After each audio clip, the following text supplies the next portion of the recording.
بسم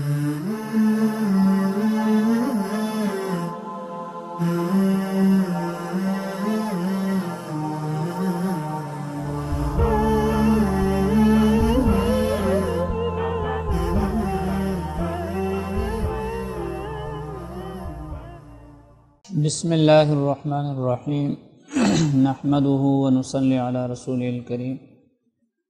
معزز ناظرین گرامی، پروگرام اسوہ رسول اکرم صلی اللہ علیہ وسلم میں سیف الرحمن آپ کی خدمت میں حاضر ہے۔ آج کے اس پروگرام میں حضرت صلی اللہ علیہ وسلم کے الطاف کریمہ کے مختلف جو پہلو ہیں اس میں سے ایک پہلو پر گفتگو ہوگی،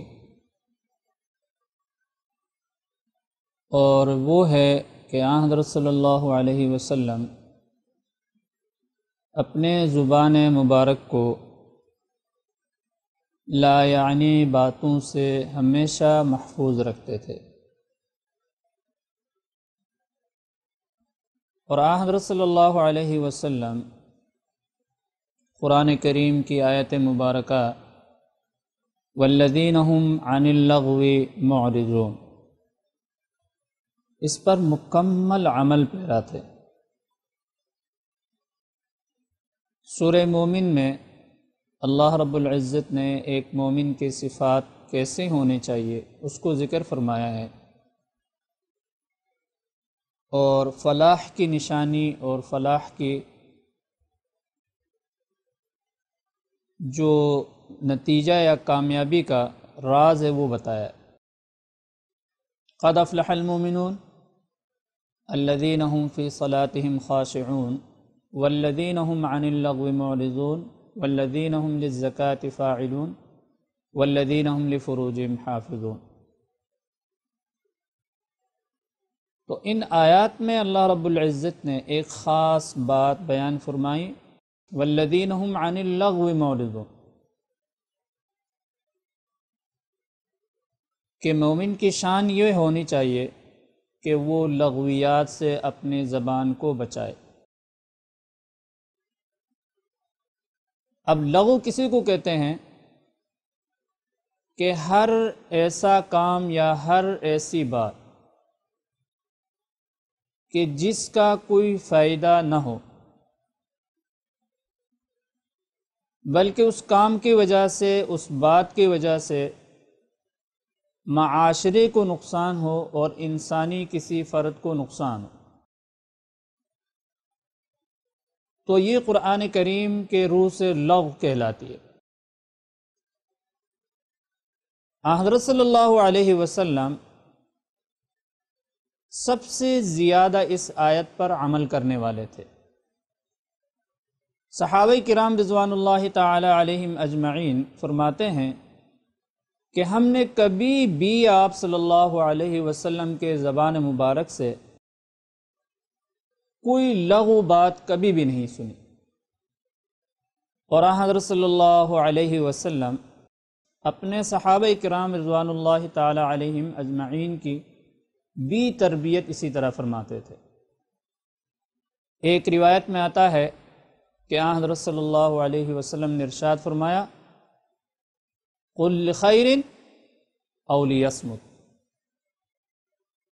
کہ اگر تم نے کچھ کہنا بھی ہے تو فرمایا کہ اگر کوئی خیر کی بات ہو تو وہ کہو، اگر تمہارے پاس کہنے کے لیے کوئی خیر کی چیز نہیں ہے، خیر کی کوئی بات نہیں ہے تو خاموش رہو۔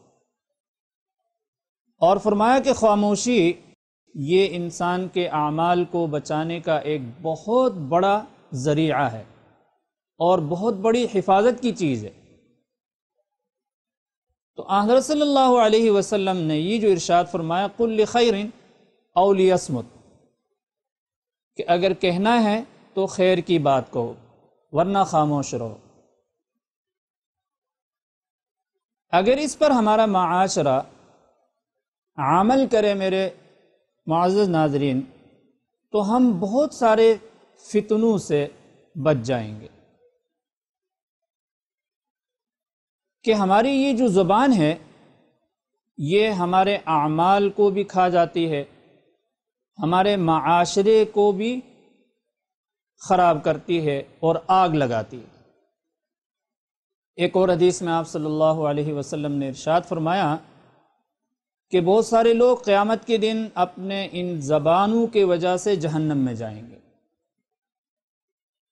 تو صحابہ کرام رضوان اللہ تعالی علیہم اجمعین نے پوچھا کہ اللہ کے رسول، زبان کے ذریعے، زبان کی وجہ سے کیسے؟ تو فرمایا کہ یہ دنیا کے اندر جو تم فساد اور فتنوں کو دیکھتے ہو اور لڑائی جھگڑوں کو دیکھتے ہو، تو اس میں بنیادی کردار کون سی چیز انسان کی ادا کر رہی ہوتی؟ یہی زبان اس کے اندر کردار ادا کر رہی ہوتی ہے۔ تو زبان کے دو پہلو ہیں میرے معزز ناظرین، ایک اس کے جو ہے نا خیر کا پہلو ہے اور اس کا ایک شر کا پہلو ہے۔ خیر کے پہلو کیا ہے؟ یہی زبان تلاوت قرآن کریم فرماتی ہے، یعنی قرآن کی تلاوت اسی سے ہوتی ہے، آپ دعائیں اسی سے پڑھتے ہیں، دوسروں کو دین کی تلقین اسی زبان کے ذریعے کرتے ہیں، اور بے شمار خیر اس سے وابستہ ہیں۔ وہیں پر اس زبان کے ساتھ بے شمار شر بھی وابستہ ہیں کہ انسان گالی اسی زبان کے ذریعے دیتا ہے، چغلی اسی زبان سے لگاتا ہے، عیب جوئی اسی زبان سے کرتا ہے۔ تو حضرت صلی اللہ علیہ وسلم نے فرمایا کہ اپنے زبان کی حفاظت کرو۔ ایک حدیث میں ہے مَن يَضْمَنْ لِي مَا بَيْنَ لَحْيَيْهِ وَمَا بَيْنَ رِجْلَيْهِ أَضْمَنَ لَهُ الْجَنَّةَ۔ فرمایا کہ تم دنیا میں دو چیزوں کی مجھے گارنٹی دے دو، ان کی حفاظت کی گارنٹی دے دو۔ فرمایا مَا بَيْنَ لَحْيَيْهِ، ایک وہ چیز جو تمہارے دو جبڑوں کے بیچ میں، یعنی اشارہ کیا زبان کے طرف۔ فرمایا کہ زبان کی حفاظت کی گارنٹی مجھے دو، اور دوسری کیا ہے؟ وَمَا بَيْنَ رِجْلَيْهِ، کہ اپنے شرمگاہوں کی مجھے ضمانت دے دو کہ اس کو حرام کاری میں استعمال نہیں کرو گے۔ فرمایا میں تمہیں جو ہے نا جنت کی گارنٹی دیتا ہوں، بشارت دیتا ہوں کہ جو ان دو چیزوں کی حفاظت کرے گا وہ ضرور جنت میں جائے گا۔ اور آج دنیا میں جتنے بھی فتنے ہیں وہ انہی دو چیزوں کی وجہ سے۔ تو صحابہ کرام رضوان اللہ تعالی علیہم اجمعین کہتے ہیں کہ حضرت صلی اللہ علیہ وسلم اپنی زبان مبارک کو ہمیشہ لغویات سے بچانے کی کوشش کرتے تھے۔ خیر کی کوئی بات ہوتی تو زبان مبارک سے ارشاد فرماتے، اور فرمایا کہ اگر کوئی اس طرح کی بات نہ ہوتی تو حضرت صلی اللہ علیہ وسلم اللہ کے ذکر میں مشغول رہتے۔ اگر ہم اپنے نبی پاک صلی اللہ علیہ وسلم کی اس ایک سنت کو اپنا لیں تو یقیناً ہم دنیا و